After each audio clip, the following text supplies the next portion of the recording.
Hello everyone. Last సెషన్లో మనం let constant wear differences చూసాం. సో ఇప్పుడు ఇంకొంచెం ఇన్డెప్త్గా లెట్ వర్సెస్ కాన్స్ట్ గురించి చూద్దాం. ఓకే, సో సింపుల్గా ఒక వేరియబుల్ డిఫైన్ చేస్తాను.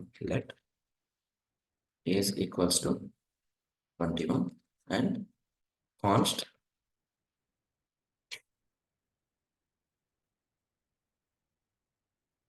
Eligibility.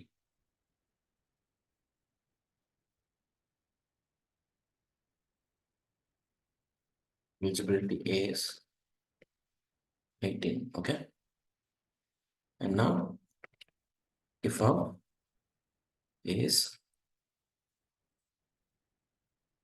greater than eligibility is greater than or equals to eligibility is అయితే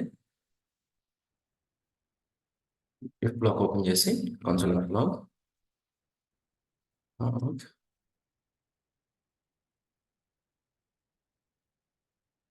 eligible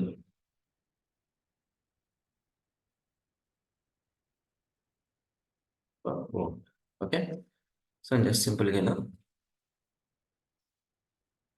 లెట్ని నేను డిక్లేర్ చేశాను, లెట్ ఏజ్ అని డిక్లేర్ చేశాను. అండ్ కాన్స్టెంట్, అంతకుముందు చెప్పుకున్నట్టు కాన్స్టెంట్ అనే ఒక వేరియబుల్ని ఏదైనా క్రియేట్ చేస్తే కాన్స్టెంట్తో మనకి ఆ వేరియబుల్ని మనం ఓవర్ రైట్ చేయలేం. ఎక్కడ ఓవర్ రైట్ చేయలేమని అంటే, సో లెట్ నేను మళ్ళీ ఏజ్ ఈక్వల్స్ టు 19 అని ఇవ్వడానికి ఇలా ట్రై చేశాను అనుకోండి. Eligibility is 10 like that, right? See ఇక్కడ చూస్తే assignment to constant variable uncountable, right?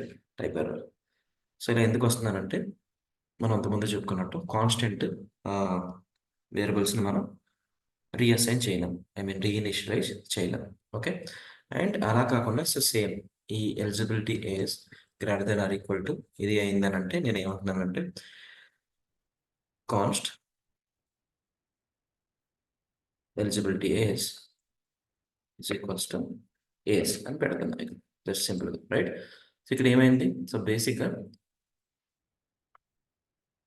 Out side అంటే ఈ ఇఫ్ బ్లాక్కి అవుట్ సైడ్ నేను ఎలిజిబిలిటీ ఏజ్కి వేరే వాల్యూని అసైన్ చేయడానికి ట్రై చేస్తే అది తీసుకోలేదు. బట్ ఇఫ్ బ్లాక్ లోపల నేను అగైన్ కాన్స్ట్ అనే ఒక వేరియబుల్ని, ఐ మీన్ సారీ, ఎలిజిబిలిటీ అనే ఒక కాన్స్టెంట్ని అగైన్ డిక్లేర్ చేసి దానికి ఏజ్ని అసైన్ చేసేస్తాను. So but still it is taking. And even ఇక్కడ రీడిక్లేర్ చేయడానికి కూడా మనకి తీసుకుంటుంది, అవునా? సో దిస్ ఇస్ బికాస్ ఇవి రెండు కూడా వేరే స్కోప్ కింద కన్సిడర్ చేస్తూ ఉంటాయి. అండ్ నెక్స్ట్ వచ్చేసి నేను ఇక్కడ ఈ కాన్స్ట్ అనే ఈ రిజల్ట్ కీవర్డ్ తీసేసాను అనుకోండి. సో ఇప్పుడు ఏమవుతుంది అని అంటే, ఇప్పుడు స్టిల్ మనకి ఎర్రర్ అనేది కనిపిస్తుంది. ఎందుకంటే ఎప్పుడైతే మనం వేరియబుల్స్ని డిక్లేర్ చేస్తామో ఎయిదర్ కాన్స్ట్తో కానీ లెట్తో కానీ వేర్తో కానీ, సో ఫస్ట్ థింగ్ అవి ఎక్కడ డిక్లేర్ చేసామన్న దానికోసం వెతుకుంటాయి. సో లెట్ అస్ సే నేను ఇఫ్ బ్లాక్ లోపల eligibility age equal to age అని ఇనిషియలైజ్ చేయడానికి ట్రై చేస్తాం. సో ఇక్కడ స్కోప్ చూస్తే ఈ బ్లాక్లో ఈ వేరియబుల్ని డిక్లేర్ చేయలేదు. So it will go for the top level. So top లెవెల్కి వెళ్ళి చెక్ చేసుకుంటే ఇక్కడ మనకి ఎలిజిబిలిటీ ఏజ్ అనేది ఉంది. సో ఉంది కాబట్టి మనకి ఇక్కడ ఏదైతే వేరియబుల్ ఉందో ఆ వేరియబుల్ స్కోప్నే తీసుకుంటుంది. సో తీసుకుని ఆ వేరియబుల్కి మనం వేరే వాల్యూని ఇనిషియలైజ్ చేయడానికి ట్రై చేస్తున్నాం, రైట్? సో అందుకనే మనకి అన్కటర్ అనేది వస్తుంది. సో బికాస్ ఈ వేరియబుల్కి సేమ్ స్కోప్ ఉంది కాబట్టి. అలా కాకుండా కాన్స్టెంట్ నేను తీసుకుంటే డిక్లేర్ చేస్తే ఈ ఎలిజిబిలిటీ ఏజ్ ఏదైతే మనం బ్లాక్ లోపల ఇఫ్ బ్లాక్ లోపల డిక్లేర్ చేసామో ఆ స్కోప్ ఇక్కడ మాత్రమే ఉంటుంది, అవుట్ సైడ్ స్కోప్కి సంబంధం లేదు. Okay, so this is what the difference. Fine. So similar to ఇది కూడా సిమిలర్గా లెట్ కూడా ఇలానే ఉంటుంది. బట్ లెట్ అంటే రీఇనిషియలైజ్ చేయొచ్చు, కాన్స్ట్ అంటే రీఇనిషియలైజ్ చేయలేము. But we can able to declare same kind of name, అంటే అదే నేమ్తో ఉన్న కాన్స్టెంట్ని డిఫరెంట్ బ్లాక్స్లో మనం డిక్లేర్ చేసుకోవచ్చు. ఓకేనా? సో సింపుల్గా ఇక్కడ గ్రేటర్ దాన్ అని తీసుకుందాం. అలానే ఇంకొక కండిషన్ తీసుకుని ఎల్స్ లెస్ దెన్ అని తీసుకుంటాను నేను. ఓకే, గ్రేటర్ దెన్ అని తీసుకున్నా అండ్ లెస్ దెన్ అని తీసుకుని ఇలా ఇంకొక వేరియబుల్ని డిక్లేర్ చేయొచ్చు, కాన్స్టెంట్ వేరియబుల్ తీసి. సో మనకి ఇలా సేవ్ చేసుకున్నా కానీ ఇక్కడ ఎలిజిబుల్ ఫర్ ఓట్ అని ఇక్కడ ప్రింట్ అవుతుంది అండ్ ఈ ఎర్రర్స్ ఏమీ రావట్లేదు, right? Because let and const are block level scope. అదే వేర్ తీసుకుంటే function level scope. Okay, so this is what the difference. And next thing వచ్చేసి సో కాన్స్టెంట్కి మనం లెటస్ ఒక ఆబ్జెక్ట్ని కాన్స్టెంట్లో తీసుకుందాం అనుకోండి where person equal to name Raj and age 25. Okay, so age 25 fine. So ఇప్పుడు నేను సింపుల్గా కాన్స్టెంట్ తీసుకున్నాను బట్ పర్సన్ డాట్ సో దానిలో ఉన్న ఒక వాల్యూ మార్చారనుకోండి so person dot age equals to 28. So ఒకసారి గెస్ చేయండి, సో మనకి ఏదన్నా ఎర్రర్ వస్తుందా? సో బేసిక్గా పర్సన్ అనేది ఒక constant variable, right? So constant variable కాబట్టి మనకి ఏదన్నా వాల్యూ చేంజ్ చేస్తే ఎర్రర్ రావాలి. But let's see console dot log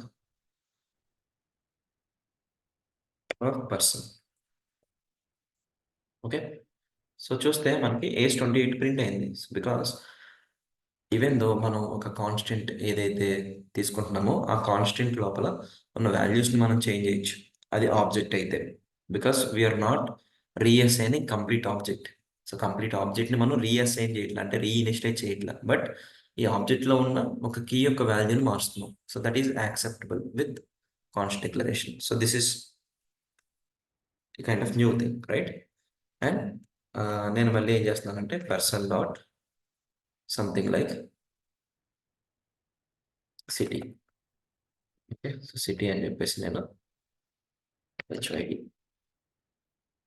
okay, right. Same. So person dot city అని ఇచ్చినా కానీ మనకి యాక్సెసిబిలిటీ ఉంది బికాస్ మనం డైరెక్ట్గా ఈ ఆబ్జెక్ట్ని రీప్లేస్ చేయట్లా, దాని లోపల ఒక ప్రాపర్టీ యాడ్ చేస్తున్నాం, దట్స్ ఇట్. ఆర్ఎల్స్ ఆ ప్రాపర్టీకి ఒక వాల్యూని అప్డేట్ చేస్తాం. సో అలాంటి వాటికి కాన్స్ట్ కాన్స్ట్ కీవర్డ్ అనేది సపోర్ట్ చేస్తుంది. Okay, right. అండ్ మనకి ఇది కూడా కుదరకూడదు అని అనుకున్నప్పుడు మనం ఏం చేయొచ్చానంటే object dot freeze. So freeze అని ఒక మెథడ్ ఉంటుంది, ఆ మెథడ్ని ఇక్కడ యూజ్ చేయొచ్చు, freeze of person. And now let's see object dot person dot city equal to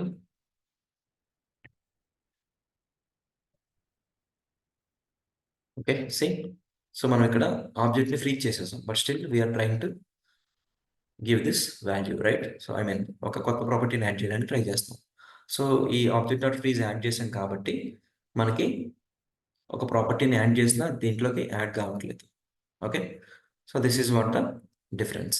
okay, so ఇలా మనం కాన్స్టెంట్ లెట్ని యూజ్ చేయొచ్చు. సో కాన్స్టెంట్ గురించి అర్థమైంది కదా. సో నెక్స్ట్ సెషన్లో will go through real time scenarios. So అసలు ఎందుకు ఈ కాన్స్టెంట్ లెట్ యూజ్ చేయాల్సి వచ్చింది అనేది మనం తెలుసుకుందాం. ఓకే.